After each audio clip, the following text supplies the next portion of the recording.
कोई कैकेयी को कभी दोष मत देना। मां कैकेयी को अयोध्या में कोई ऐसा प्रेमी नहीं था जैसी मां कैकेयी प्रेमी थी, क्योंकि रघुनाथ जी का वियोग, भरत जी का वियोग, महाराज दशरथ का वियोग, पूरे अयोध्या वासियों की निंदा का पात्र बनकर राम जी की इच्छा की पूर्ति की।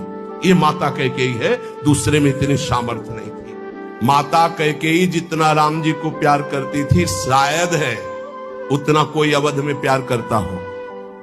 भगवान श्री राम एकांत में माता कैकेयी से कहा, मां मैंने पूरी अवध में देखा है कि आपसे ज्यादा मुझे कोई प्यार नहीं करता, और ये सामर्थ्य केवल अधिक प्यार करने वाले में ही होती है। तो आप मेरे लिए निंदा सहेंगे, मेरे लिए आप अपमान सहेंगे, मेरे लिए पुत्र वियोग, मेरे लिए पति वियोग, ये केवल आप ही सह सकती हैं। इतना त्याग आप कर सकती हैं, मुझे पता है, क्योंकि आप हृदय से बहुत बहादुर हैं।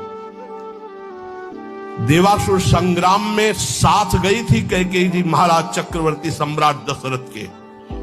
भगवान राम जी इसीलिए कह रहे कि आपका हृदय वीर रस से भरा हुआ है, आप सह सकती हो मां, बस एक मेरी इच्छा है। तो उन्होंने कहा, हे राम तुम्हारे लिए अभी प्राण त्याग सकती हूं, तुम्हारे लिए सब कुछ त्याग सकती हूं। तो उनका आपको बस जिसलिए मेरा अवतार हुआ, मैं संतों के सुख के लिए अवतरित हुआ हूं, मैं अवध का राजा अभी नहीं बनूंगा, अभी आपको मुझे वनवास भेजना ही होगा।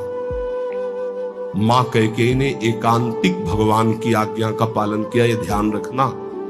कैकेयी जी का हृदय बहुत रघुनाथ जी के प्रेम में डूबा, ये कोई नहीं जानता।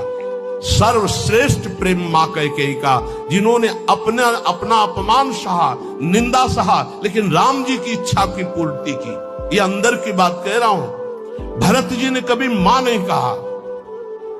जब राम जी वापस अयोध्या आए तो उन्होंने कहा, बेटा तुम्हारी पूरी बात मानी थी, पर मैं एक बात नहीं सह सकती। अपने पति का वियोग सह गई, लेकिन मेरे भरत ने आज तक मां नहीं कहा। बेटा अब मेरी इच्छा एक बार मां कहला दो।